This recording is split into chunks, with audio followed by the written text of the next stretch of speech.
नमस्कार, आपण पाहतात कटू सत्य लाईव्ह न्यूज. चॅनलवर नवीन असाल तर चॅनलला सबस्क्राईब, शेअर, लाईक, कमेंट करून महाराष्ट्रभरातील नवनवीन बातम्यांसाठी बेल आयकॉन दाबायला विसरू नका. संपर्क संवाद होत असतो. तुमच्यापर्यंत काय माहिती आहे? तुम्ही काल आम्ही म्हटलं की ते बंदिस्त आहे असं तुम्ही म्हटलं. काल आम्ही रात्री मल्लिकार्जुन खरगे यांनी एक स्नेहभोजन आयोजित केलं होतं. तिथे सगळे आम्ही प्रमुख लोक होतो. तिथे जगदीप धनखड़ का क्या हुआ हा प्रश्न वारंवार चर्चेला प्रत्येक टेबलावर होता की व्हाईस प्रेसिडेंट का आहे, ते कुठे गेले, त्यांचं काय झालं. हा प्रत्येक टेबलावर मी, राहुल गांधी, प्रियांकाजी आम्ही एकत्र बसलो होतो. शरद पवार होते आमच्यावर. तिथे हा विषय आला. नाही, पण त्यांची काय माहिती आहे? कोणाकडे काही माहिती नाही. माहिती माझ्याकडेच आहे. सर, ती काय माहिती आहे साहेब? तुम्ही ती माहिती देशाच्या जनतेपुढे उघड कराल का? तुमच्याकडे काय माहिती आहे धनखड़ांना? मी देशाच्या गृहमंत्र्यांना सांगितलेलं आहे. आधी त्यांना संधी दिली आहे. ते गृहमंत्री आहेत देशाचे, लक्षात घ्या. माझ्याकडे आणि कपिल सिब्बल यांच्याकडे पूर्ण माहिती आहे. काय आहे सर, इतने एमपीज कल प्रोटेस्ट कर रहे थे, सीआई से मिलना चाह रहे थे, लेकिन किसी को मिलने नहीं जाने दिया. देखिए 300 MP, 300 MP, 300 सांसद एक मांग लेकर सड़क पर उतरते हैं और इलेक्शन कमीशन की तरफ मार्च करते हैं और उनको दिल्ली के सड़क पर रोका जाता है. जोर ज़बरदस्ती से बैरिकेड्स लगा देते हैं, धमकाते हैं, अरेस्ट करते हैं. लेकिन जो लोकतंत्र के चौकीदार है इलेक्शन कमीशन, उनको मिलने नहीं देते. उसका मतलब क्या है? उसका मतलब साफ है, ये जो चौकीदार है लोकतंत्र का, वही चोर है. और हम सब लोग जो लेकर एविडेंस लेकर आ रहे थे वो देखना नहीं चाहते. ये जो इलेक्शन कमीशन है,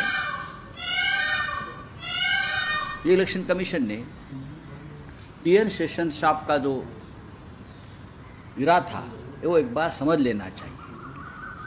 किसी से नहीं डरे सेशन साहब. सब लोग परेशान थे, लेकिन सभी ने सेशन साहब की जो आचार संहिता थी, कोड ऑफ कंडक्ट था, उसको स्वीकार किया था. लेकिन आज का इलेक्शन कमीशन 10 साल से मैं देख रहा हूँ, ये भारतीय जनता पार्टी की एक्सटेंडेड ब्रांच है. जैसे ABVP है, हिंद किसान मजदूर सभा है, वैसा इलेक्शन कमीशन जो है ये इन लोगों की एक ब्रांच बन गई है. फिर भी कल 300 से ज़्यादा MP सड़क पर उतरकर इलेक्शन कमीशन को धड़कने के लिए, टक्कर देने के लिए बाहर निकले. ये एक चैलेंज है, ये एक संघर्ष है लोकतंत्र बचाने का. जो लड़ाई राहुल गांधी ने शुरू की है और हम उनके साथ हैं. यह आंदोलन बढ़ेगा. और जयप्रकाश नारायण का जो आंदोलन था लोकशाही बचाने के नाम पर, उससे भी बड़ा ये आंदोलन होगा. JP आंदोलन से बड़ा आंदोलन होगा. आप देख लीजिए. राहुल गांधी ने कहा कि एफिडेविट कहा गया मुझे जमा करने के लिए, लेकिन अब डेटा उनका है, इलेक्शन कमीशन का. राहुल गांधी ने अपनी तरफ से उन्होंने कहा कि साइट डालिए, आपका डेटा. ये बात सही है. हम भी बार बार जब हमसे एविडेंस पूछते हैं तो एविडेंस तो खुद इलेक्शन कमीशन दे रहे हैं. उनके वेबसाइट पर सब डेटा है. राहुल गांधी जी ने ज़रूर उनके ऊपर संशोधन किया है, लेकिन ये कोई ऐसा संशोधन नहीं है कि इस दुनिया में या कोई नहीं था इस प्रकार की बातें. जो इलेक्शन कमीशन के ऊपर पूरा डेटा पड़ा है, हाँ, पूरे घपले वेबसाइट पर ही है इलेक्शन कमीशन के. एक एक घर में 100 बच्चे पैदा होते हैं. ये तो हमने महाभारत में देखा था कि धृतराष्ट्र के घर में 100 बच्चे पैदा हुए थे एक घर में. उसके बाद मोदी काल में एक एक घर में 100 बच्चे पैदा हो रहे हैं, कौरव पैदा हो रहे हैं. और वो सब कौरव सिर्फ BJP को वोट कर रहे हैं. ये हमने पहली बार देखा है. फॉर्मर पाकिस्तान की farmer finance minister Bilawal Bhutto का एक बयान आया हुआ है, अगर इंडस वाटर इशू के ऊपर अगर डैम बनाया गया या रोका गया पानी को तो वार होगा. देखिए, इस प्रकार की जिसे हम गिदड़ धमकी बोलते हैं, पहले बार भी बहुत बार किया है. ये जो बिलावल भुट्टो है, उनके जो ग्रैंडफादर थे जुल्फ़िकार अली भुट्टो, वो कैसे सरेंडर हो गए इंदिरा गांधी के सामने 1971 के युद्ध में, उसका इतिहास ये बिलावल भुट्टो ने देखना चाहिए. बात ऐसी है कि पाकिस्तान हो या और कोई भी हो, जब तक यहाँ देश की 140 करोड़ जनता पूरे संघर्ष के लिए तैयार है या हमारी सेना, तब तक कोई आंख यहाँ उठाकर नहीं देख सकता। अब उनको जवाब देने की जिम्मेदारी हमारी सरकार की भी है, लेकिन वो ऐसे घटिया लोग हैं पाकिस्तान के, उनको जवाब देने की भी ज़रूरत नहीं है। असं तर मराठी प्रश्न आहे। काल जो इंडिया आघाडीचा मोर्चा केंद्रीय निवडणूक आयोगाच्या कार्यालयावर निघाला होता, दिल्ली पोलिसांनी अडवलं, नेत्यांना ताब्यात घेतलं, जी काही कारवाई झाली, काय सांगाल की यावर तुमचं आता काय मत आहे? काल दिल्लीच्या रस्त्यावरती संसदेतल्या 300पेक्षा जास्त खासदारांनी जे आंदोलन केलं, जो संघर्ष केला, तो लोकशाहीच्या रक्षणासाठी होता। तुम्ही लोकशाही किंवा संसदेला लोकशाहीचे सर्वोच्च मंदिर मानता, पण त्या मंदिरात चोऱ्या माऱ्या करून सत्तेवरती आलेले लोक आमच्या अवतीभोवती आहेत आणि त्या चोरांचे हस्तक म्हणून या देशाचा निवडणूक आयोग काम करतो। 300 खासदार जेव्हा रस्त्यावर उतरलेले आहेत आणि निवडणूक आयोगाच्या दिशेनं ते चालत होते रस्त्यावर, तेव्हा त्यांना अडवण्यात आलं। दिल्ली पोलिसांकडून धक्काबुक्की करण्यात आली, बॅरिकेड्स टाकण्यात आल्या। आम्ही अतिरेकी आहोत का? आम्ही दहशतवादी आहोत का? जर 300 खासदार निवडणूक आयोगासमोर जाऊन उभे राहिले असते आणि त्यांनी आपली भूमिका किंवा आपलं निवेदन मांडलं असतं, तर निवडणूक आयोगाला काय हृदयविकाराचा धक्का आला असता का? हार्ट अटॅक आला असता? काय झालं असतं? कोणाला घाबरते निवडणूक आयोग? लोकशाहीचे रखवालदार म्हणून आम्ही निवडणूक आयोगाकडे पाहतो। त्यांनी निष्पक्ष निवडणुका घेतल्या पाहिजेत असं आम्ही समजतो, जे TN शेषन यांच्या काळात झालं होतं। पण हा निवडणूक आयोग रखवालदार नसून हा निवडणूक आयोग चोर आहे। रखवालदार चोराच्या भूमिकेत शिरला आहे आणि चोरांच्या मदतीनं विरोधी पक्षांना खतम करण्याचा प्रयत्न करतो। TN शेषनचा अभ्यास सध्याच्या निवडणूक आयोगानं करायला हवा। त्यांनी कशाप्रकारे काम केलं त्यांच्या कारकिर्दीमध्ये, त्यांनी कशाप्रकारे आदर्श आचारसंहितेचं पालन करायला लावलं पक्षाने, याचा अभ्यास केला पाहिजे निवडणूक आयोगानं। नरेंद्र मोदी, अमित शहा हे अजरामर नाहीत, त्यांनासुद्धा केव्हा तरी जायचं आहे सत्तेवरून आणि या जगातून, हे लक्षात घ्या। हे निवडणूक आयोगाच्या खुर्चीवर बसलेले आणि समजून घेतलं पाहिजे।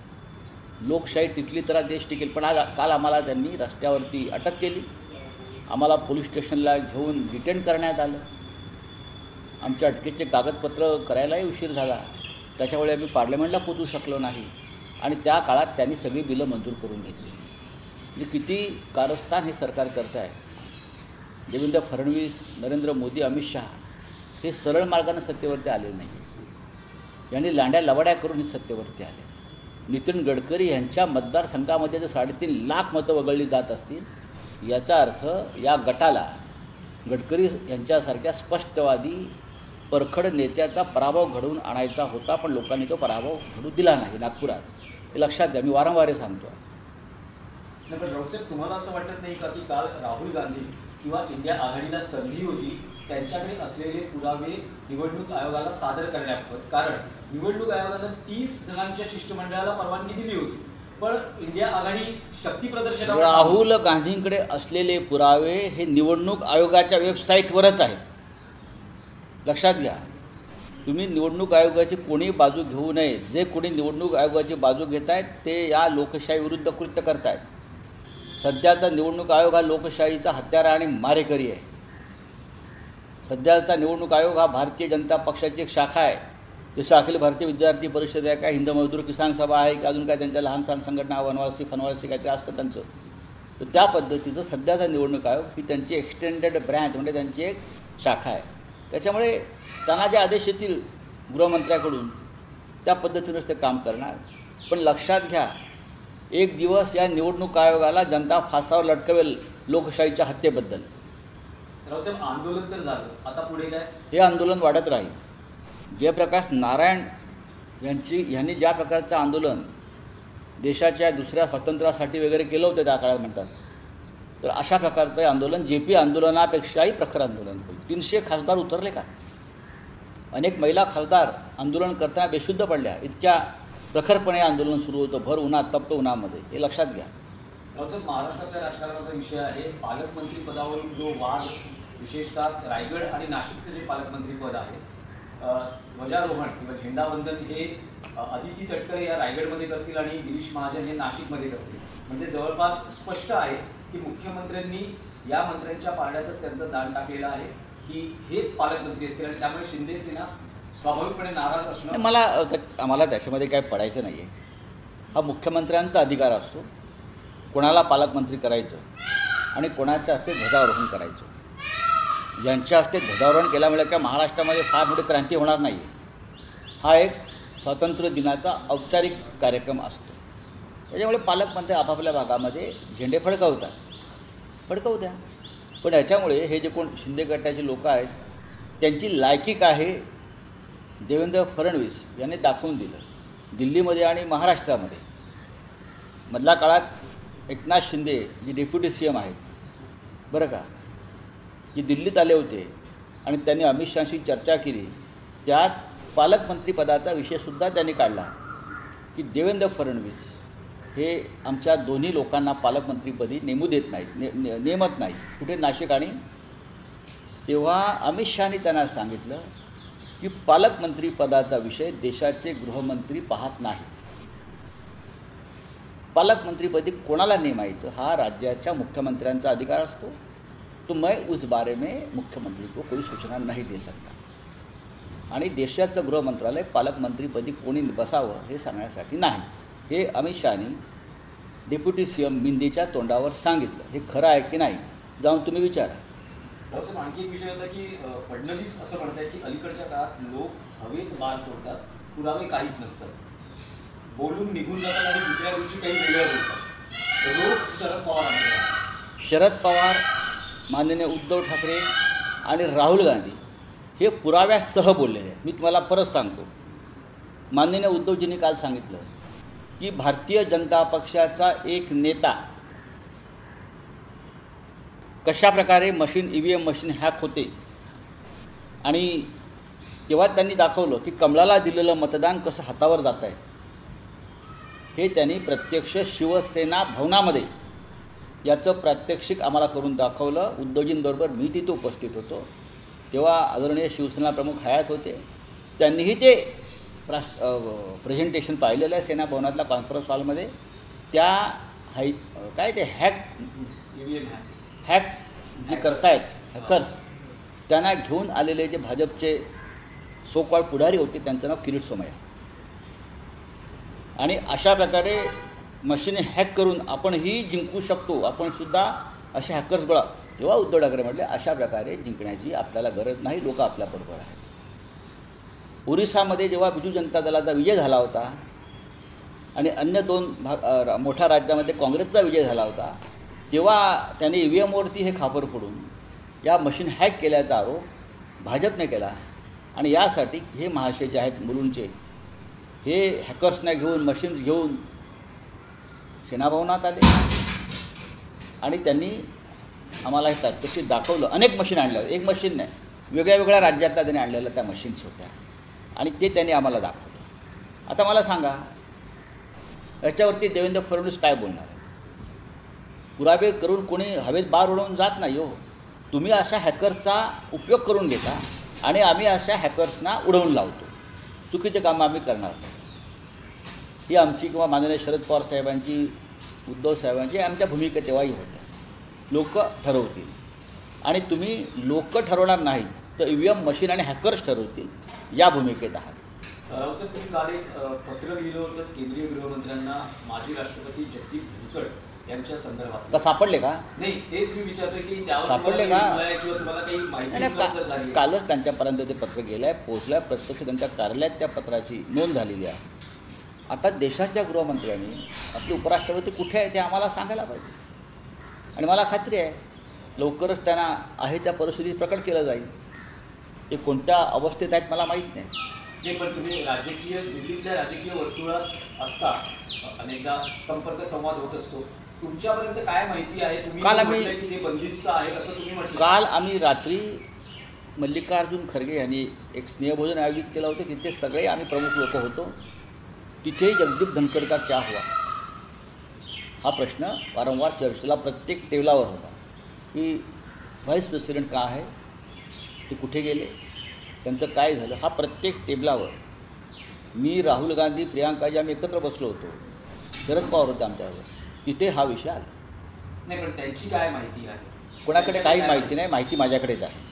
सर एक ती सवाल काय माहिती आहे साहेब? तर तुम्ही ती माहिती देशाच्या जनतेपुढे उघड कराल का? तुमच्याकडे काय माहिती आहे नेमकं? मी देशाच्या गृहमंत्र्यांना सांगितलेलं आहे, आधी त्यांना संधी दिली आहे, ते गृहमंत्री आहेत देशाचे, लक्षात घ्या.